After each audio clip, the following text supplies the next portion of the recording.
es, ya entrando a fondo, la historia de la relación entre México y Pues España. fíjate que yo me quiero concentrar en dos puntos fundamentales de la relación México y España. Una, la llamada conquista, que conoces mi postura, para mí no existe tal cosa como la conquista de México, porque en 1521 no existe un país llamado México. De hecho, un país llamado México, este país que somos, un país hispanohablante, mestizo, mayoritariamente católico, principalmente guadalupano, barroco, neoclásico, es un país que tiene que ver con que llegaron los españoles. Entonces, eso es lo primero que hay que entender, ¿no? Es decir, imagínate, disculparse de la conquista es como decir, lamento que existas, porque este país es derivado de que haya llegado Hernán Cortés con todo el tema de la conquista, ¿no? Y luego hablar de las relaciones, de cuándo empiezan las relaciones cordiales entre México y España ya después de la independencia. Entonces vamos por partes. Mira, lo primero que vamos desde el principio, Colón. Ahora que el Partido Verde está diciendo que hay que quitar las estatuas de Colón, alguien tiene que hablarles de historia. ¿Eso dijo? Claro, bueno, tienen que llamar la atención de alguna forma. Entonces ahora dicen que hay que quitar las estatuas de Colón de todo el país. Ya sabes, Colón el genocida que nunca tocó suelo de lo que hoy es México, pero bueno. Pero es bien interesante porque ahí empieza la historia. En 1492, cuando un navegante que no sabemos si es genovés o portugués, porque hay varias teorías sobre Colón, pero bueno, que te digo, no sabemos si era portugués, si era genovés, pero bueno, el tema es que este hombre, buscando rutas comerciales para la reina de Castilla, Isabel, llegó a lo que hoy es el Caribe, porque finalmente no llegó al continente americano como tal. En 1492 no existe México. Hay un imperio mexica.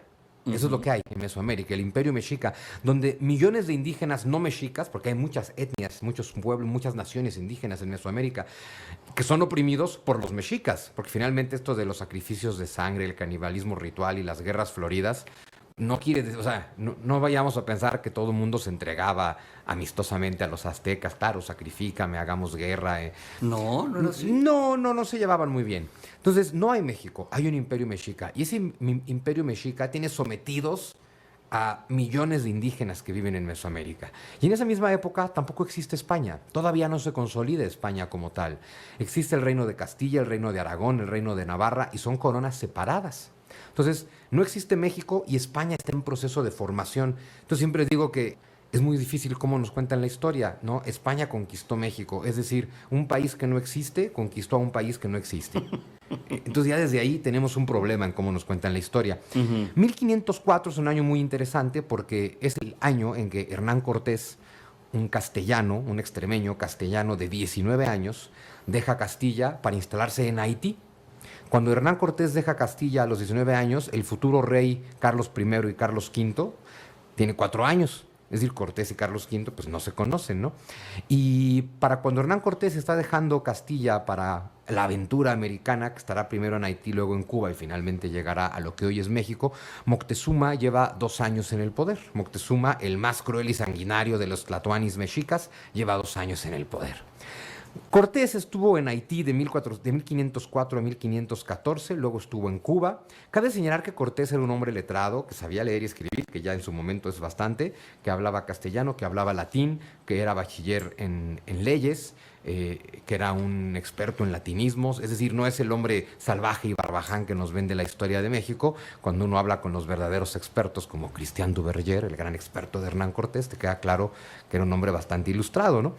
Pero bueno, este proceso que llamamos conquista, que comienza con el desembarco de Cortés hace 500 años, precisamente en 1519, y que nos va llevando a la toma de Tenochtitlan. De pronto hay que recordar esto, Tenochtitlan no era la capital de un lugar llamado México, nada más es la ciudad principal de los aztecas, ¿no? Y que Cortés, el 13 de agosto de 1521, toma Tenochtitlan al mando de 800 españoles. Y uno diría, bueno, ¿cómo es posible que 800 españoles logren derribar Tenochtitlan? Bueno, porque Cortés viene al mando de 800 españoles y 150,000 indígenas. 150,000 indígenas de los oprimidos por los mexicas que se unen a Cortés. Entonces, la historia está muy torcida desde el principio, ¿no? Y con los españoles llegó un visitante que nadie hubiera esperado. Con los españoles llegó el virus de la viruela. Y esto es bien importante comentarlo porque de pronto se habla, pues con esta idea de hay que quitar las estatuas de Colón, que porque el genocidio y demás. El gran genocida de América fue la viruela. Es decir, no estamos hablando de españoles que llegan a masacrar indios, estamos hablando de españoles que llegan y traen viruela. Un virus al que ellos ya han desarrollado defensas, pero que es absolutamente desconocido en el continente americano, que ha estado aislado del resto del mundo. Y para que nos hagamos una idea de que, digo, sí hay una catástrofe demográfica y cultural bárbara entre los pueblos indígenas, porque habría unos 20 millones de habitantes indígenas en Mesoamérica cuando llega Cortés. 100 años después quedan 700,000. Estamos hablando de que en 100 años, a partir de la llegada de Cortés, murió más o menos el 95% de la población indígena originaria. 95%. América quedó prácticamente despoblada, porque este fenómeno se repitió desde Norteamérica hasta Patagonia. Entonces, pero vaya, el gran asesino es la viruela. Como si nos vamos más para atrás, cuando los mongoles invaden toda Asia y llegan a Europa, pues traen la peste negra, y la peste negra mató a la mitad de la población de Asia y a la mitad de la población de Europa, ¿no? Es decir, son fenómenos terribles, pero son fenómenos de la historia humana. Este país lleva menos tiempo siendo México que lo que fue Nueva España, ¿no? O sea, Nueva España existió durante 300 años, de 1521 a la independencia en 1821. Y llevamos 200 años de vida independiente. La independencia de verdad, la que gana Agustín de Iturbide el 27 de septiembre de 1821.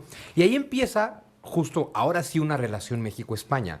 México es un país que empieza a existir el 28 de septiembre de 1821, cuando Agustín de Iturbide y Juan de O'Donojú firman el Acta de Independencia del Imperio Mexicano. Y por supuesto, ya hay una España que se consolidó en el siglo XVI. Cuando se proclama la independencia, el rey Fernando VII no la acepta al principio. Eso es un proceso clásico en las independencias. Pero mira, leerte un poquito del Plan de Iguala, que es la proclamación de independencia de Iturbide, porque desde aquí se habla de la amistad. Cuando Iturbide dice: americanos, bajo cuyo nombre comprendo no solo a los nacidos en América, sino a los europeos, africanos y asiáticos que aquí residen. Me brinco párrafos, ¿no? Pero dice, hace 300 años que esta América ha estado bajo la tutela de España, bla, bla, bla, pero es momento de la independencia, ¿no?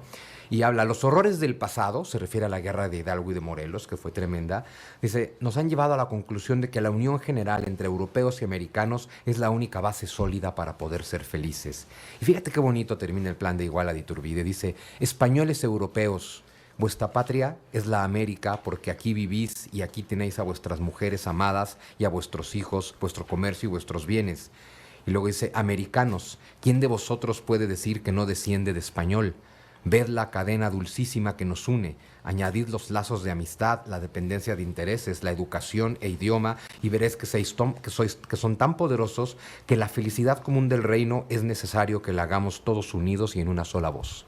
Es un Iturbide que está tratando de ganar una independencia sin pelear con España, sino con un lazo de amistad con España. Él lo define diciendo, hay que desatar el nudo sin romperlo. Sin embargo, bueno, sabemos que hubo una guerra de independencia de 11 años. El reconocimiento de España llega hasta 1836. Ya murió el rey Fernando VII, su hija Isabel es la reina de España. Y entonces, el 28 de diciembre de 1836 comienza la relación México-España, cuando se firma el Tratado Definitivo de Paz y Amistad entre la República Mexicana y su católica majestad, la reina de España. Y en este tratado, básicamente se establece, es para poner término al estado de incomunicación y desavenencia que ha existido entre los dos países y entre los ciudadanos y súbditos de uno y otro, y que olvidemos para siempre las pasadas diferencias y disensiones por las cuales desgraciadamente han estado a tiempo interrumpidas las relaciones de amistad y armonía entre los pueblos. Es decir, es un acuerdo que dice, vamos a llevarnos bien. Entonces, desde ahí hay un acuerdo que, por cierto, nunca se revocó este tratado, por lo tanto, en teoría, seguimos siendo amigos de España, ¿no? Yo creo que sí. Luego, por ejemplo, en 1910, en las fiestas del centenario con don Porfirio, hubo un reconocimiento de España a la independencia y trajeron de regreso los arreos militares de Morelos que tenían en España. Cuando Franco gana la guerra civil y establece la dictadura, México rompió relaciones con esa España y recibió a los exiliados, que es también pues otra parte de esta buena relación que hay entre México y España, donde hubo un gobierno republicano en el exilio que está hasta hoy. Pero lo más importante, las relaciones con España se restablecen en 1977, cuando ya murió Franco y aquí es presidente López Portillo. Desde entonces hasta hoy, todos los presidentes de México han visitado España, todos los presidentes del gobierno español han visitado México, y el rey Juan Carlos vino en 1978, en 1990, 91, 93, 97 y 2000. Y Felipe como príncipe vino en el 91, 2000, 2004, bla, bla, bla, bla. Nada más te quiero leer la declaración de disculpas que dio el rey. El rey Juan Carlos vino en 1990, antes de que se fueran a celebrar los 500 años del encuentro de dos mundos. Y fíjate lo que dijo.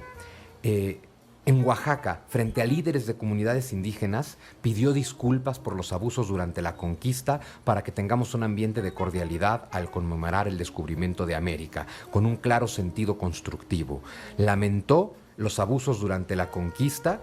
Los indígenas lo agasajaron con una guelaguetza y el rey en un discurso dijo: la corona de España procuró siempre, desde el descubrimiento, la defensa de los indígenas. El propio Carlos V observó que dioses nos hizo libres, bla, bla, bla.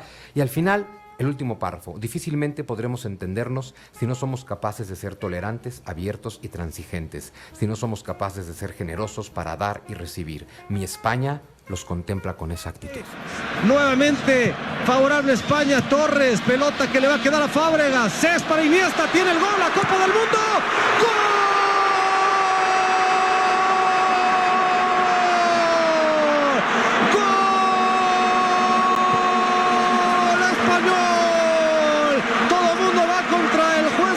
Pidiéndole fuera de juego. España está a 4 minutos de ser campeón del mundo. Olé con el gol de Iniesta. Vemos los festejos en Madrid, también en toda la República Mexicana, con esta simpatía que hay por muchos motivos con el equipo español. Iniesta tuvo su encuentro con la historia.